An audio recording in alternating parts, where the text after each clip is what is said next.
It's kind of cool to hear that, this dude is in the weeds thinking about this every day. It's kind of cool. I think even just getting other people's perspective on things, like for sure, it's so easy to think that other people are thinking something when in reality we have no fucking clue what other people are thinking. That always blows my mind.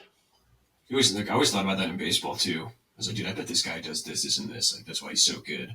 And then you talk to those people, and it's like, they play video games every night, or like they're worried about like the smallest stuff that, like, if that was in your life, you'd be like, dude, what do you know what I mean? So it's like weird how high performers,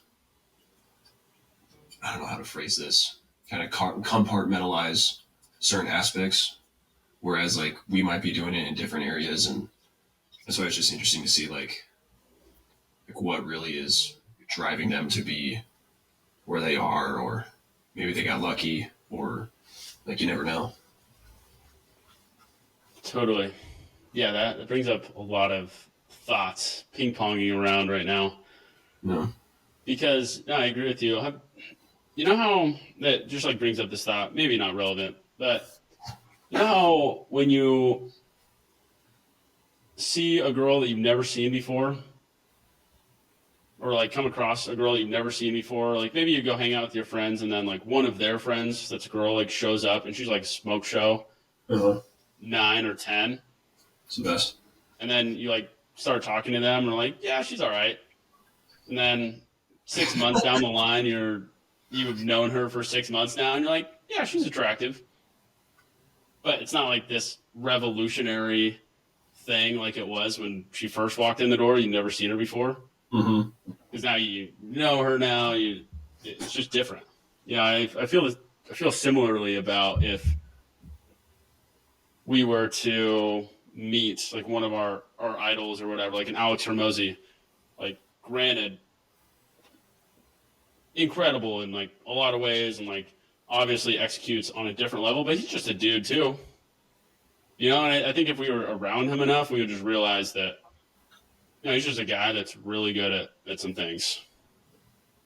I had like this epiphany too, and it was I might have been talking to you about it on our like last podcast, but it was some like real estate investing mogul, and he's obviously done extremely well.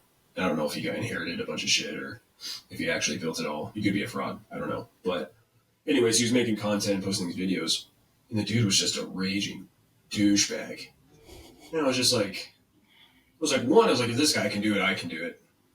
Just like hearing the way he spoke, and like, I mean, he wasn't intellectual by any means. Like the things he was saying, I was like, I read through the comments and everyone was like, what the fuck is this guy talking about? So like, I wasn't the only one that thought that, but yeah, I don't know. I think we like I noticed it in like sales too.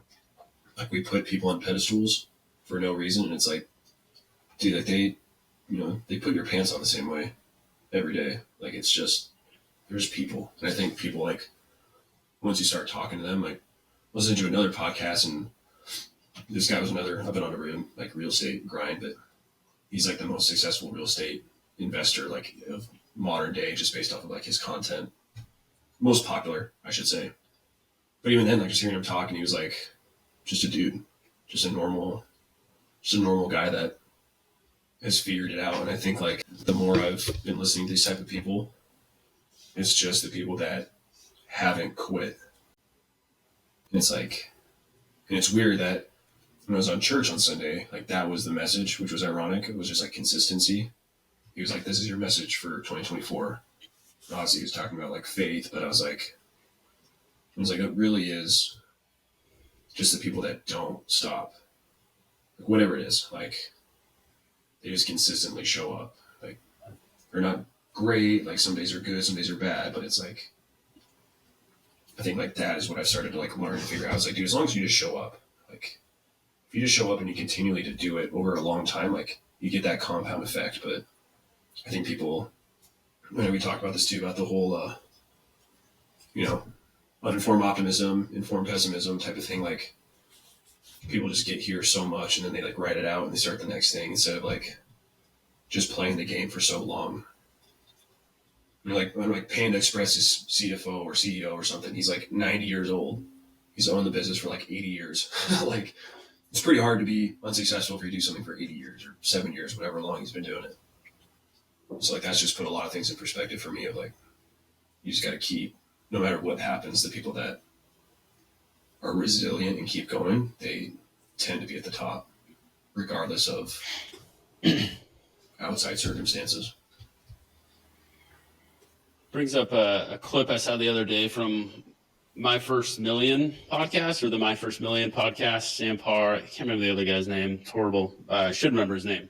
But he was saying that when he was up and coming, before he started any businesses or had any wealth, he moved to Palo Alto and moved in with a couple of different guys, basically put himself in a community of people that were trying to do the same thing in the exact same spot as him. And he said all of the people that didn't quit made it eventually. And that some people it took them 1 year, some people it took 3 years, some people it took 5 years, but all of them that kept going and kept pursuing wealth all got what they wanted. I think that's like the whole burn the ships thing too. Like if you really just gave yourself no other option, and like I'm not David Goggins by any means. I know he's obviously Goggins, but like he always talked about like don't let yourself negotiate with yourself. Let me phrase that. Don't negotiate with yourself. There you go. And I think a lot of people do that where it's like, obviously we've talked about like the if then statements and kind of getting rid of those if used improperly, but like we get in the habit so much of like, oh, I'm going to start this, I'm going to start a podcast. And then the podcast doesn't go well. And it's like, oh, I'm going to start, crypto investing. And that doesn't go well. Oh, I'm going to start real estate investing. Oh, I'm going to start whatever. And it's just like, you just allow yourself to negotiate so much. Like, oh, like, maybe I'll try this or I'll do that like when this happens or this isn't going so well, so I'm going to try this. And it's like, you give yourself too many options type of thing instead of just like, no, this is what I'm doing. Maybe it's like an identity shift. Like I have no idea.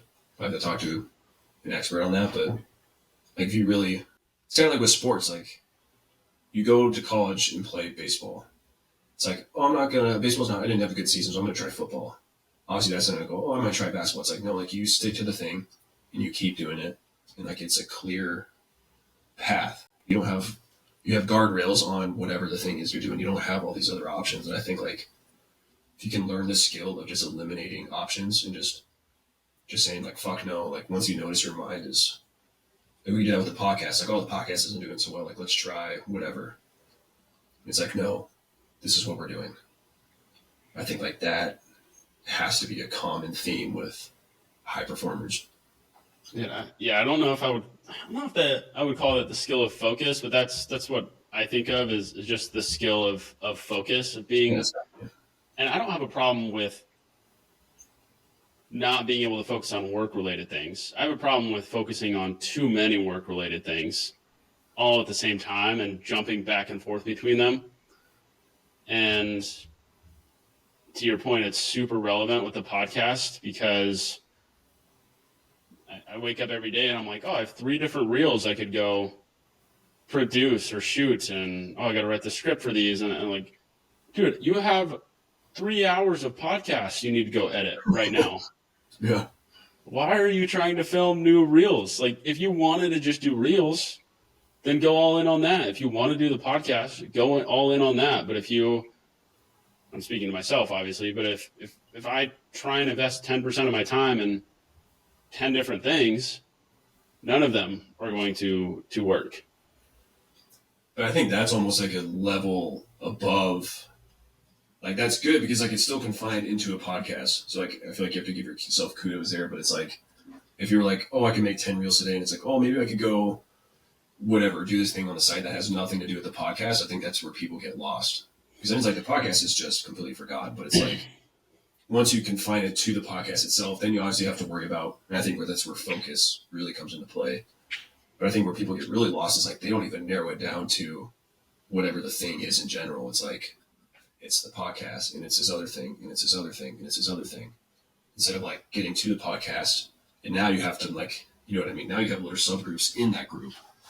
And obviously I think that's where focus comes into play, and that's definitely a high level skill.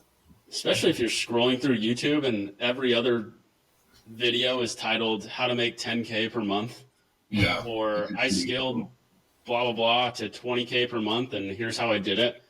And then I watch those, and oh, that makes sense. I can do that. And it's something completely tangential, like a home cleaning business or some other shit. And yeah, all of those things could work with the right amount of allocated focus and effort to them, but none of them work if I'm continually watching other videos on how to make 10K per month and not Right. grinding through the shit of making the one thing work. Yeah, I think there's always a proxy for productivity that people oh, this is like, they try to justify it somehow. Like, oh, this is productive. Like, this is, self growth. How to learn how to make 10K a month by starting a cleaning business because that's what smart people do.